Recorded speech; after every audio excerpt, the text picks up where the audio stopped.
Get this motherfucker back here. We good. We good. No, this is uncomfortable as hell. Let's see if we can do this.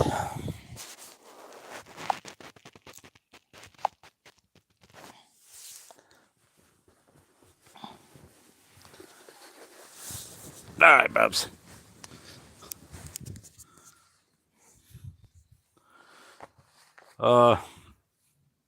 That's the next edition of Books in Bed. I believe this is number 9.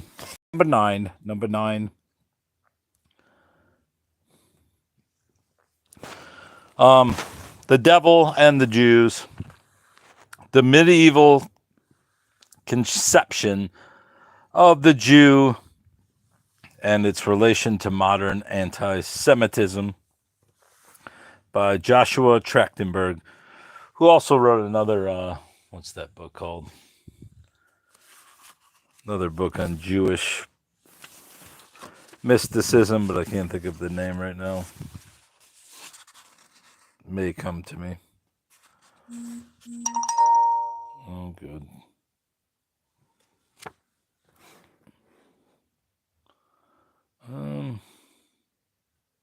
Live. Oh, no. Oh, dear. All right, we have that as a standby.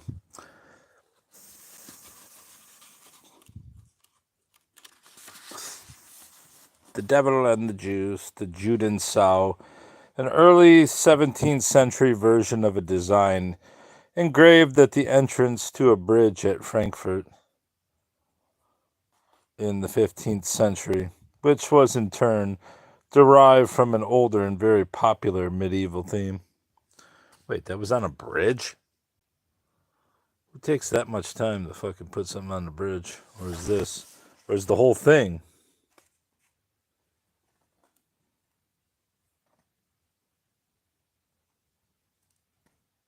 I mean, who the hell does that?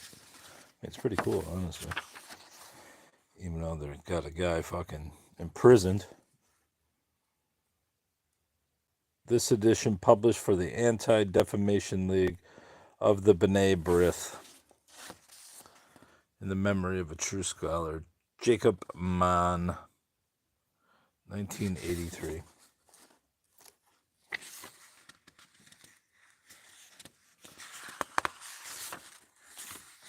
Forward by Mark Saperstein. The career of Joshua Trachtenberg reflected a pattern familiar in traditional European Jewish communities. All right, I'm not going to read this part. Or maybe I should. Oh, there it is. Jewish Magic and Superstition. That was the book I was referring to. Reflects a pattern familiar in traditional European Jewish communities, but rather unusual in 20th century America.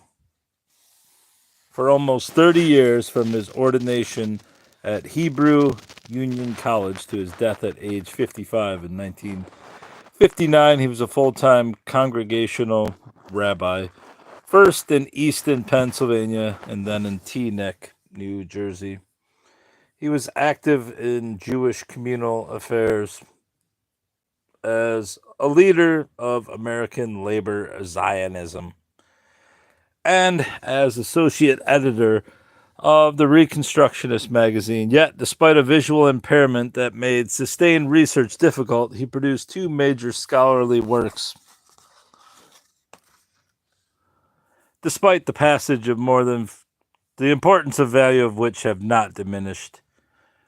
Despite the passage of more than 40 years since their first appearance, these 2 books, Jewish Magic and Superstition, 1939, and The Devil and the Jews, 1943, share several common features. Both focus on the period from the 11th through the 16th centuries. Both are concerned with popular religion, concentrating less on official proclamations and authoritative writings of the religious establishment than on sources that illumine the beliefs, attitudes, and assumptions of the masses. Both books achieve an unusual balance of thoroughness and intelligibility, scholarly precision, and felicitous expression.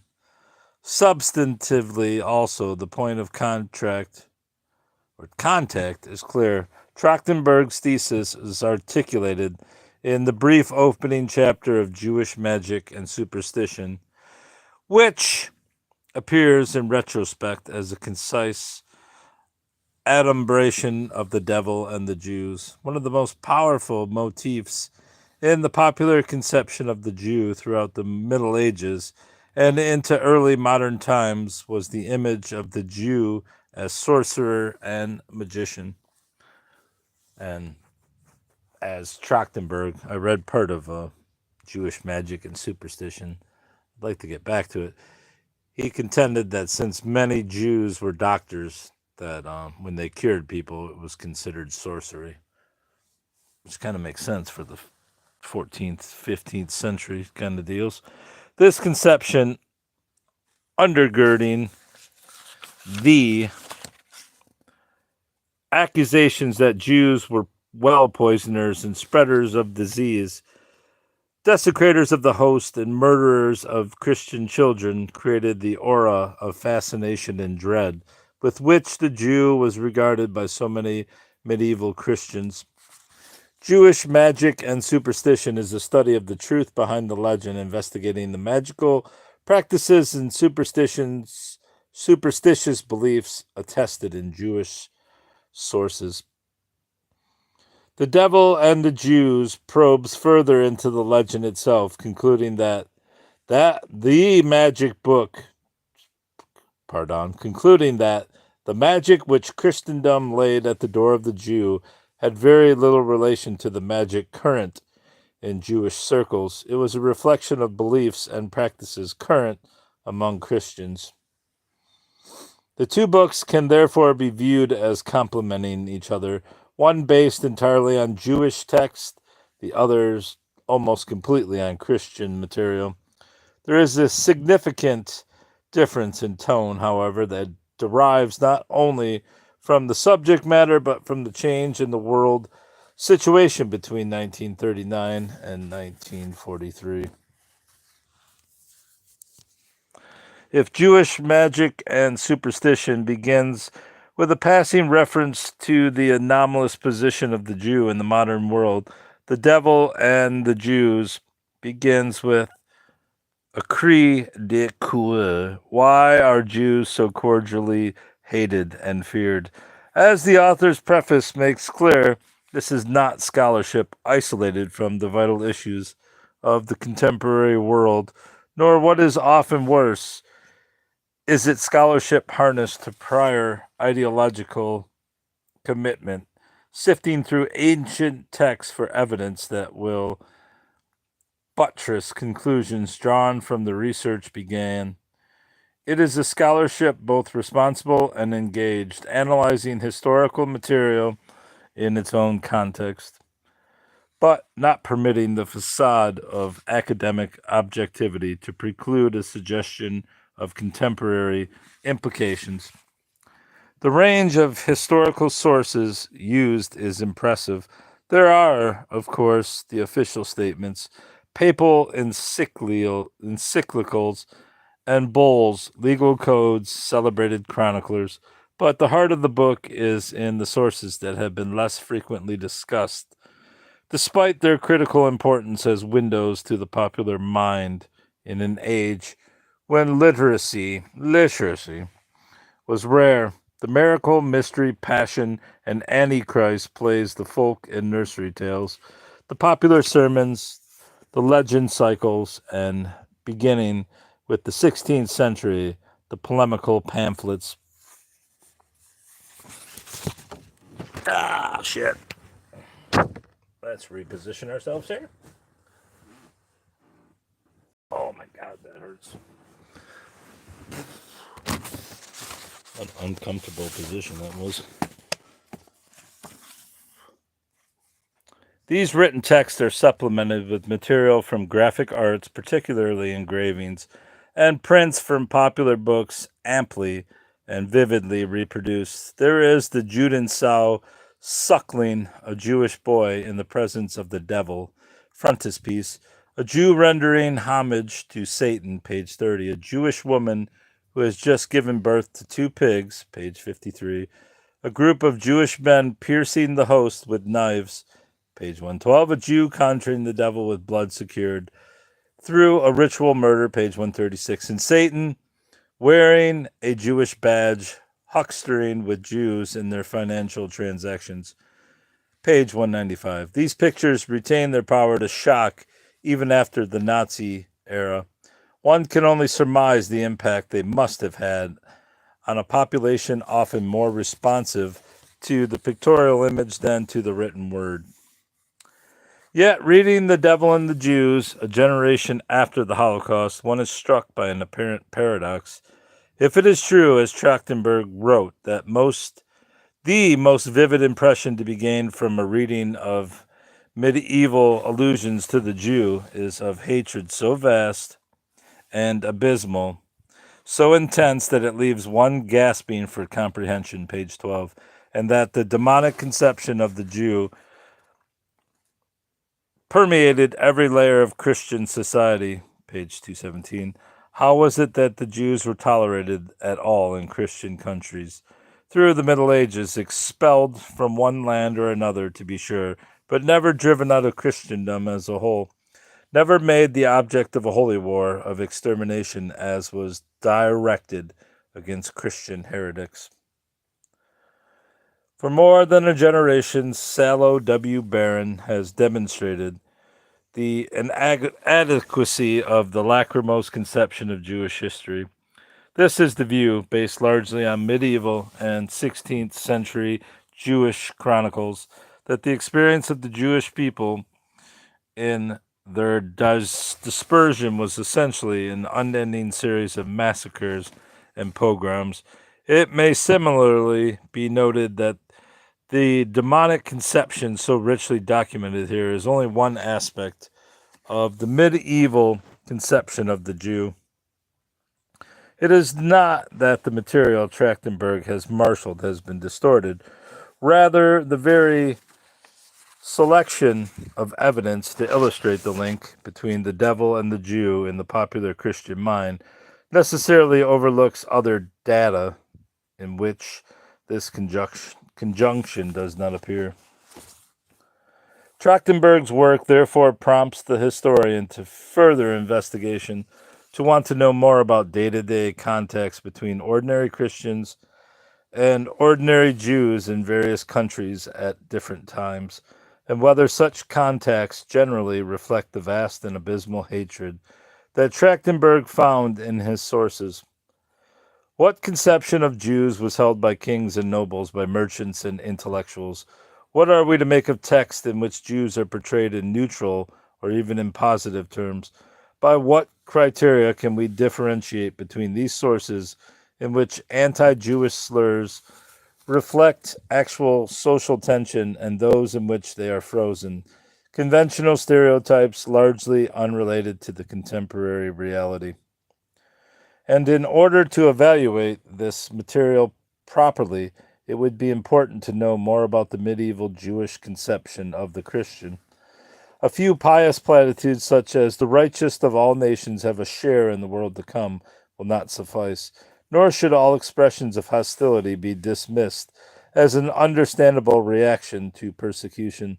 Kabbalah, for instance, developed the demonic conception of the Gentile, including Christians, and this too needs to be studied and assessed in a context free from apologetics. Perhaps the most explosive question concerns the responsibility of the Christian church for the attitudes and teachings that the book documents. The anti-Jewish sentiments recorded by Trachtenberg were not simply the work of fanatical eccentrics. Men like Saint Chrysostom, Peter the Venerable, and Martin Luther, all prominent disseminators of anti-Jewish libels, were among the giants of Christian spirituality in their time. Yet Trachtenberg properly indicates that there was a gulf between the official policy of the church and the realistic policy of its adherents.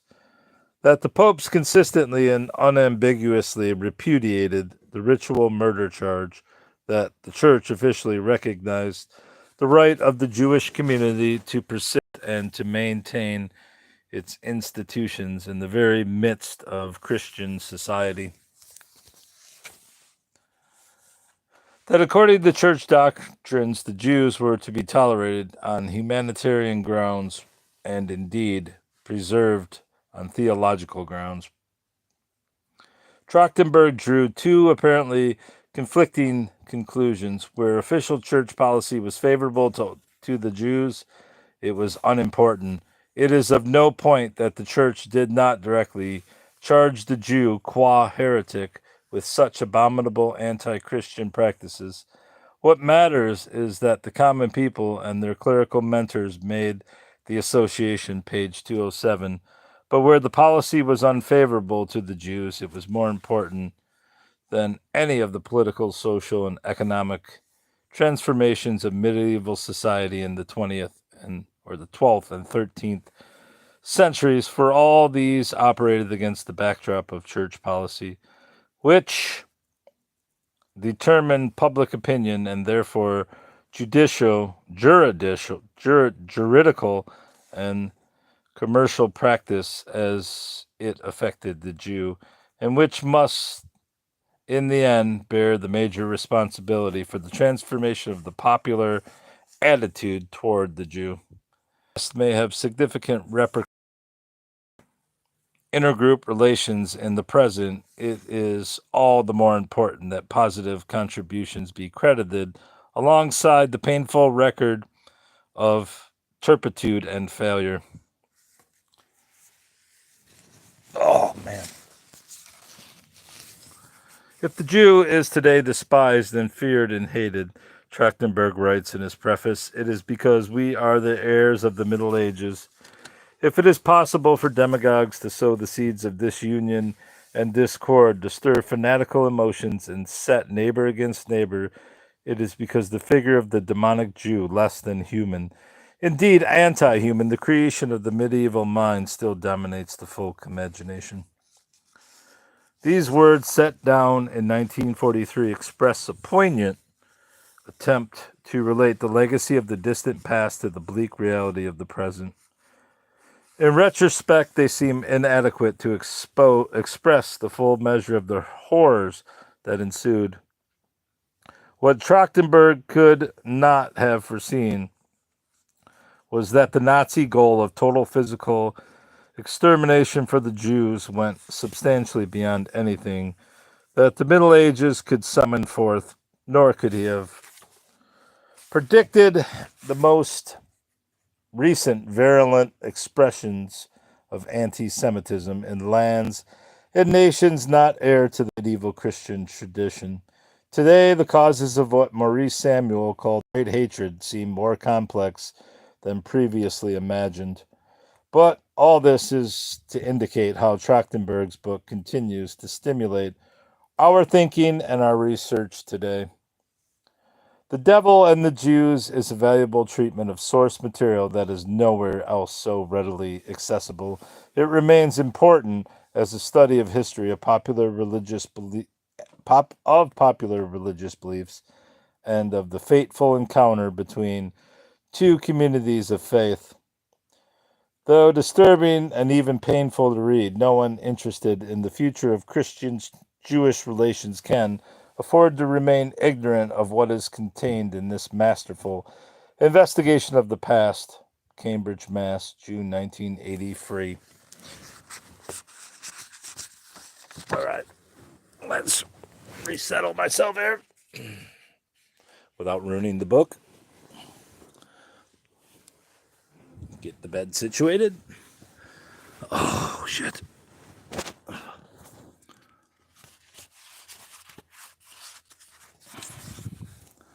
Not so very long ago, Archibald MacLeish bitterly castigated the irresponsibles who, in our time, elect the safe seclusion of pure scholarship and art, and either disdain or fear to descend into the heart of the conflict.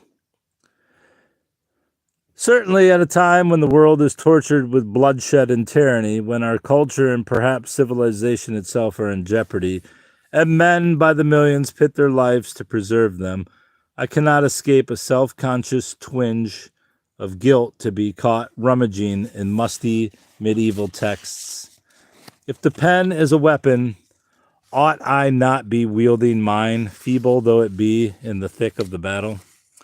Yet even medieval texts have a pertinency for today, and what has been brought between the covers of this book is not without meaning for our world. There is an abiding value in the discovery and statement of the truth.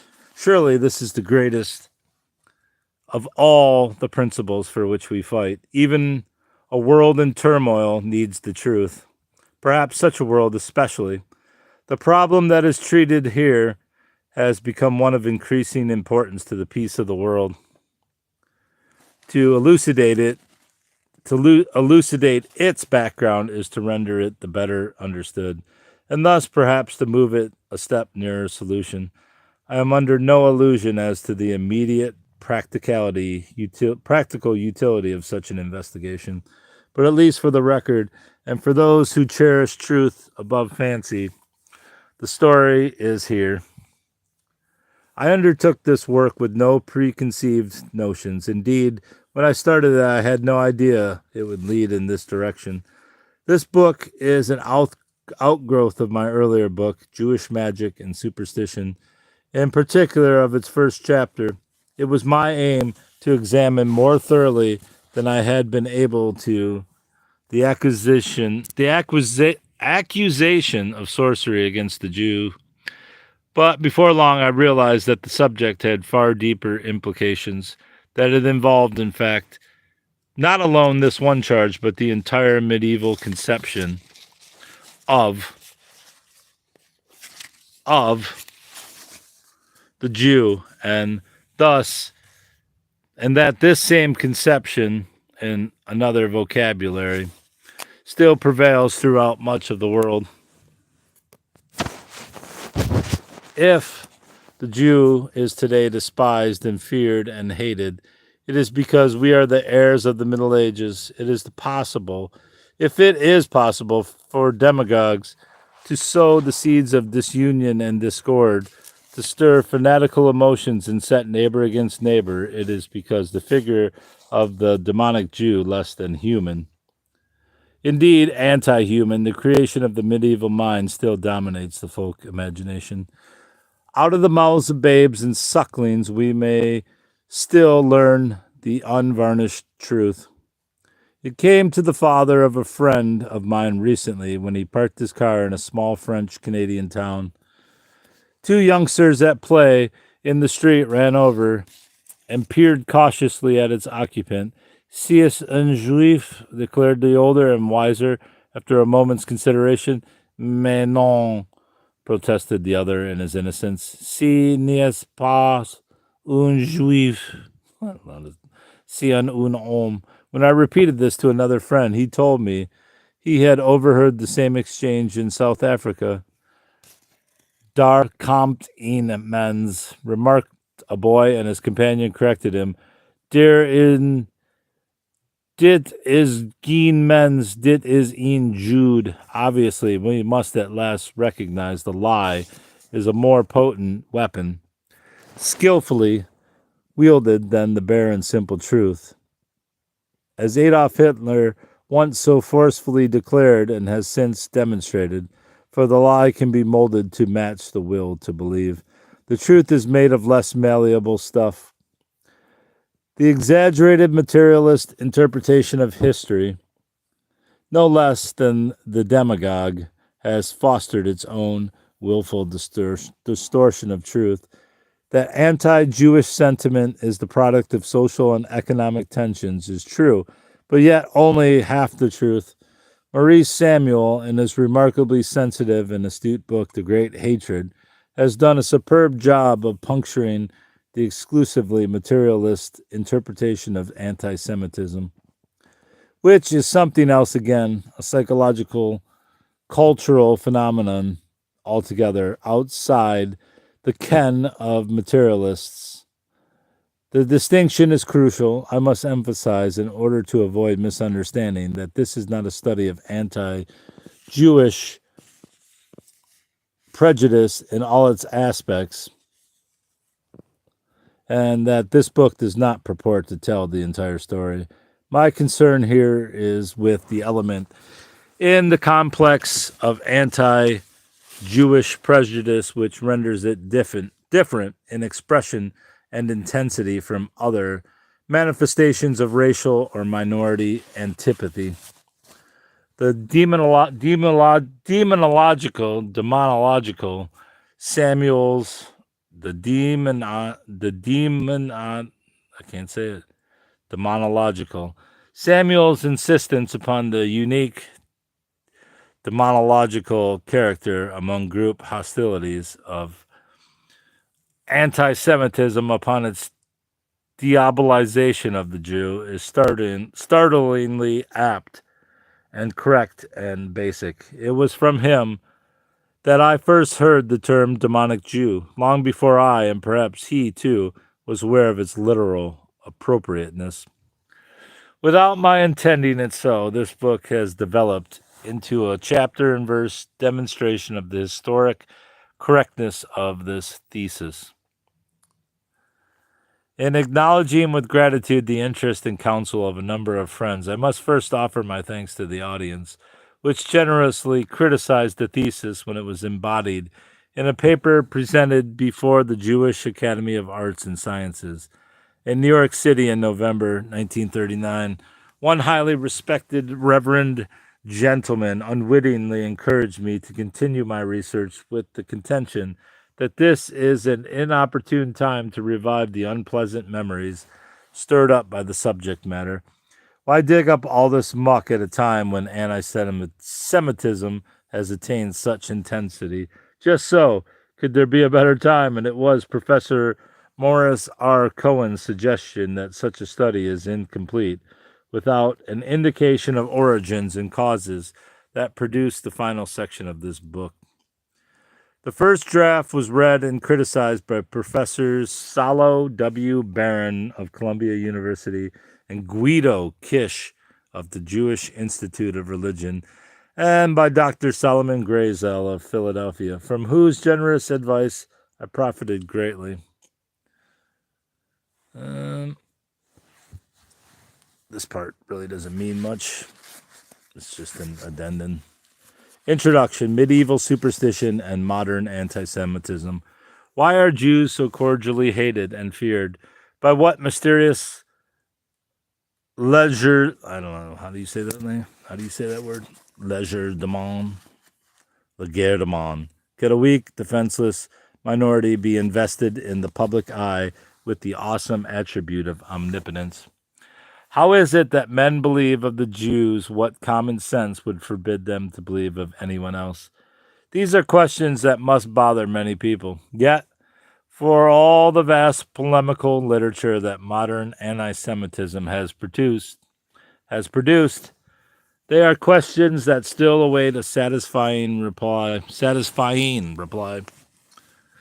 Every charge against the Jews, sober or intemperate, has elicited its meticulous and solemn defense. On the basis of cogency of argumentation and sheer weight of statistics, Jew hatred should long since have been exercised.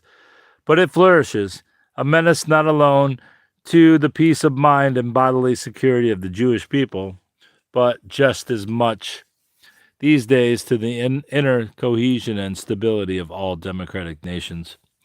Jew hatred is hardier than the liberal utopians who place their trust in reason and knowledge imagined.